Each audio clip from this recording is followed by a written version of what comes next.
Hey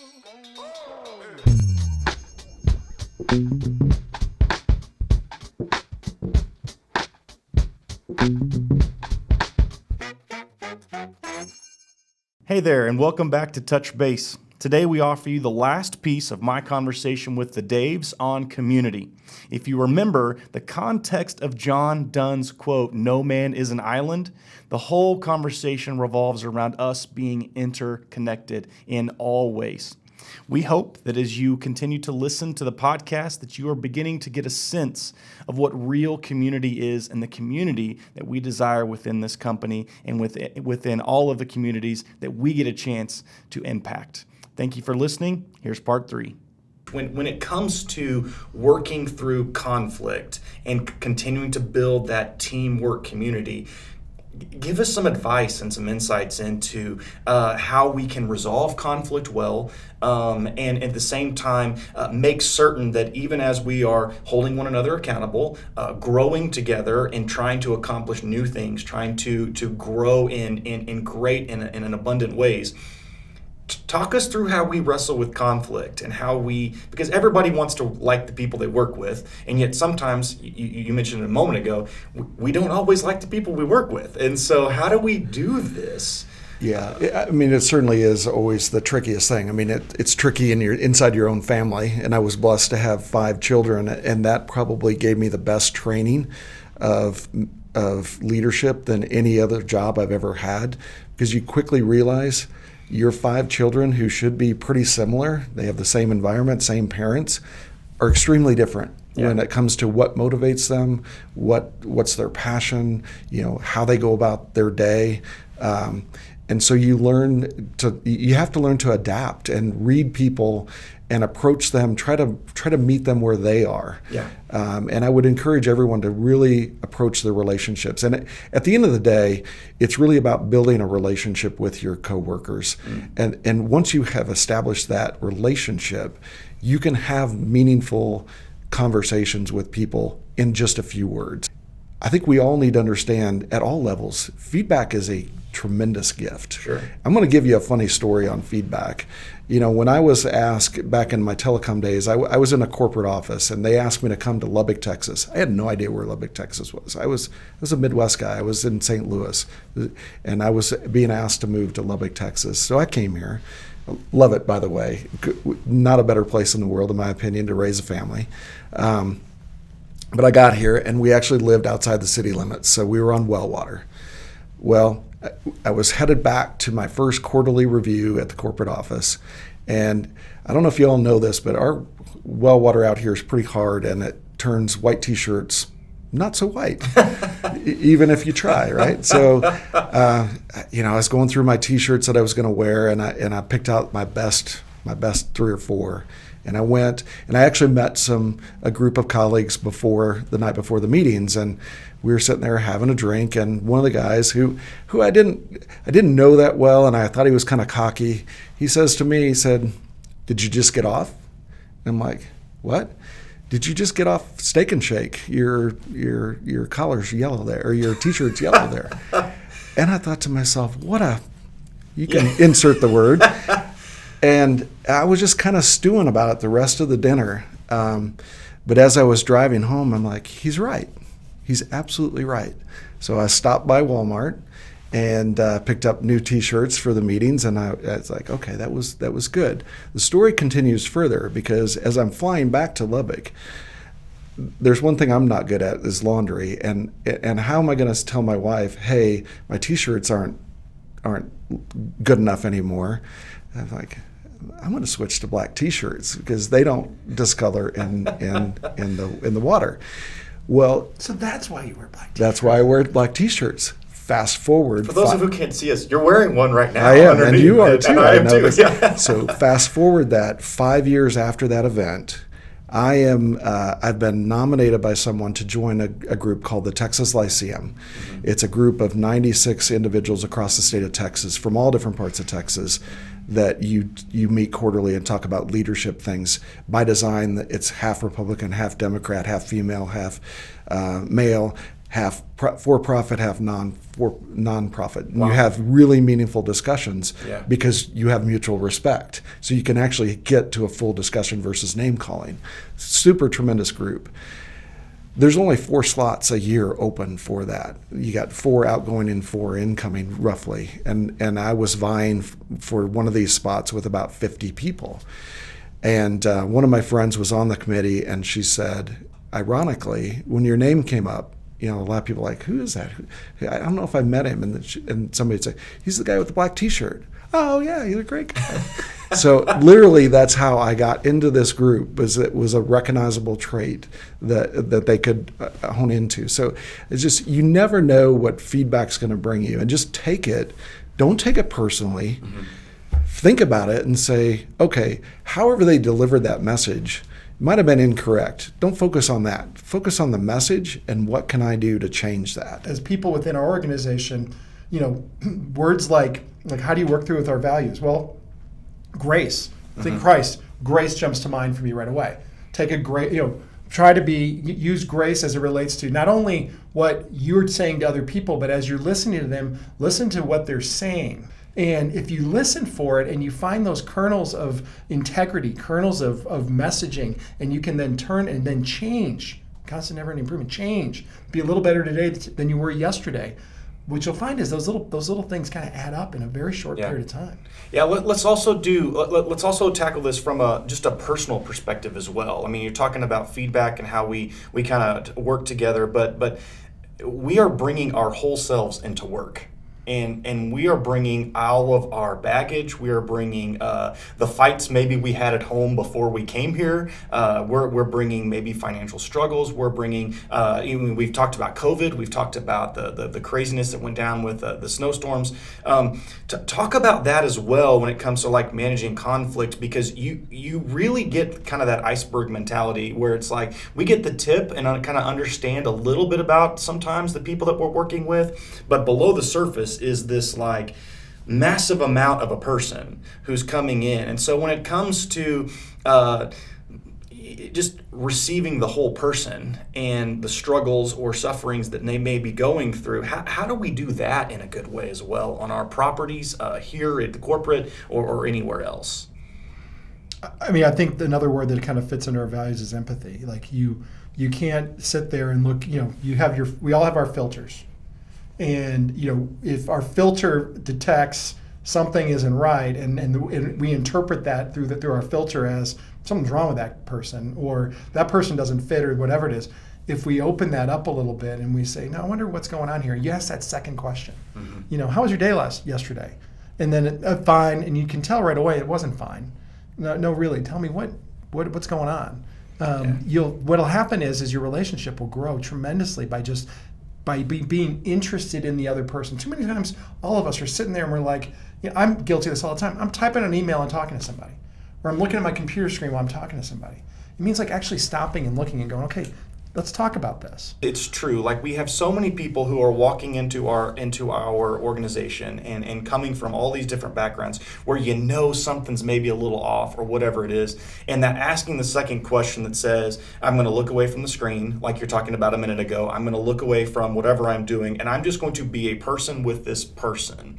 And I think that goes tremendously, not just into how we manage conflict and how we make certain that we are together in what we're doing. It also moves into how we engage residents and those types of things. When you're looking at the person across from you, you're going, something is a little bit off.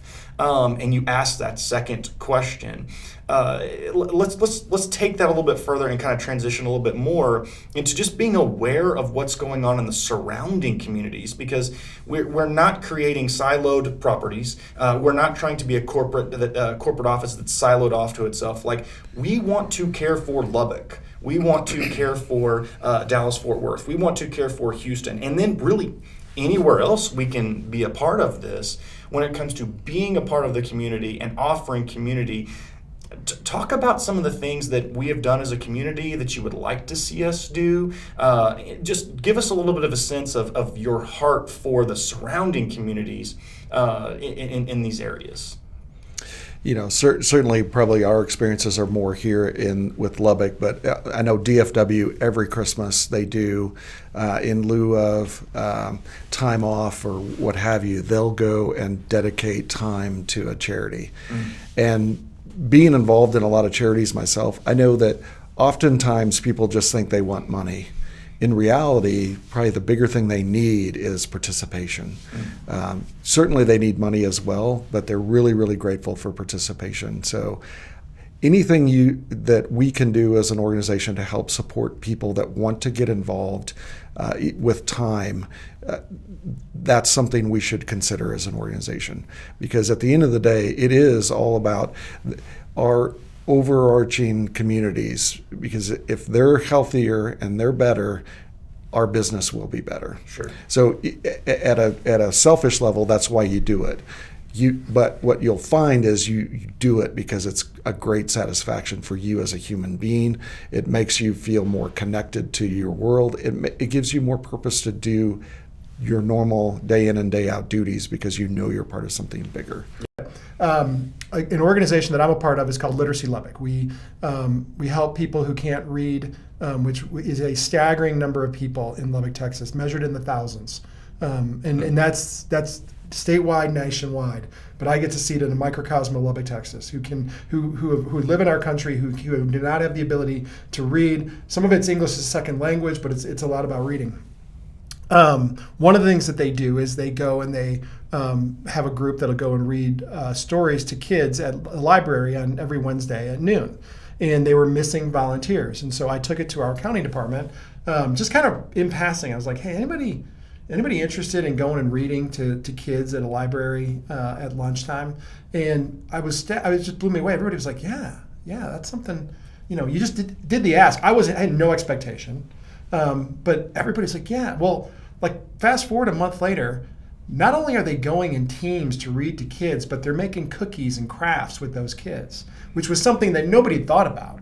But they took it upon themselves because they were simply asked. It was like you opened a door for them. I want to let's end here because I think this is a big piece of this, and kind of coming back to the human to human touch piece when it comes to who we are and how we build community. I simply want to give you kind of the floor here at the very end with this very last question, an opportunity to encourage our people. I mean, just to encourage them, just as people, and whatever you'd like to just, I don't know, impart some encouragement. What would you like to tell them? Well, I probably want to end with what Dave started with, and that was a big thank you to our folks that are out there doing the hard lifting each and every day. This has not been a normal year. From the macro stuff that hit us, but we were also in the middle of some very hard lifting with product launches at the same time that in retrospect, would you have done it during a pandemic? No, but we were already midstream, so there wasn't anything we could do to change course there. But we wouldn't have attempted what we're doing if we didn't have complete and utter confidence in our teams that are out there on property. We would not have launched NewCo.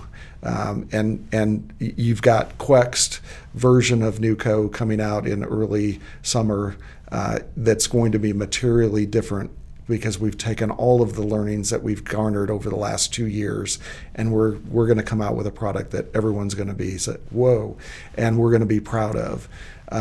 We know it was an effort on site to live through NewCo. I'm hoping it's better than it was in early 19, and I know it is, but we still are going to change that materially. But thank you for the teams that are getting us through the change, helping us learn, helping us to iterate, and being flexible and understanding that we're working towards something bigger than today and bigger than the struggles of today. And one day we're all going to sit back, and Dave and I will be the organizers of this party. We're gonna have something to really celebrate because we're going to change the industry. Yeah. We literally are going to change the industry. Yeah. What encouragement would you offer, Dave M? Yeah, I think starting off with gratitude is always, well, I say that both from a standpoint of my true gratitude towards everybody and the hard work that they do and the amazing effort that they and the things that people accomplish. We do need to celebrate more, and we will celebrate more. as we move forward. I think the other thing for me is I look at this, and we're doing this podcast at a time when it wasn't that long ago. You can measure it 7-8 years ago, where I knew everybody's name. I was out on property every week and doing those things, and we've grown to a size where that's not possible anymore. And there's some people who are like, man, that stinks. I wish we could get together more often and do those things. And I feel the same way. I wish I could have those kind of same personal relationships with every one of our folks out there. I just want, I am excited about what we've done and the growth that we've had. And this is just kind of the path that we're going to take forward. We will do some things. You're going to see Dave and I get up and have these kind of open forums where people can get on a Zoom or something and ask us questions and engage us. We have to figure out a way to do it to scale with our size. And that's only going to get more challenging as we grow, but we're going to figure out a way to do it. Yeah. At the same time, to echo what Dave said, we can come up with the best ideas in the world. And a lot of the best ideas that we've come up with have been from people listening to this, who, if they didn't have the courage to get up and raise their hand and say, okay, I got a problem here. Or have you thought about this? That's community. Sharing is community. Mm-hmm. And as people are listening to this and they're hearing things, and there's things that either, the ideas, new ideas, or things that, man, I'm struggling with, whether you can get, whether we're going to try to provide forums for those questions to be asked, but ask your peers around you, ask your manager, ask your area manager or your VP or anybody that you can talk to. Hey, what do you think about this? Yeah. Because what I think you're going to find is there's probably other people out there who feel just like you do. And so let's not just ignore those. Let's get a conversation around those. Because if we can overcome those, that's going to be one of those little steps we've been talking about. Yeah. That we can take to the next step and to the next step. Yeah, and I love that because I think that's a great way for us to kind of finish up here, because we're talking about community, and it's always about taking steps forward together as a community. And part of what's going to happen is at every single level, and you guys have talked about this throughout, we want to hear from you. We want you to be having conversations about our growth, but we also want you to be having conversations about how you care for each other. We want you to have that conversation. We want you to ask the second question. I'm totally going to steal that, by the way. So I think kind of the way we'll wrap up here is in one of our guys that we've brought on to help us with these podcasts is a guy named Caleb, and Caleb will make certain that my email is up and available for you to ask us questions and to bring us things you would like us to discuss, more things you'd like to hear about. And so if you'd like to hear more about the company, the vision, the direction, product stuff, all those types of things, we want to answer those questions because I know you guys want transparency and you want to honor the curiosity of whatever is happening at, pick a level of the company and those types of things. You can email those questions to me, and like I said, we'll put that on the screen, and that will be available in the link.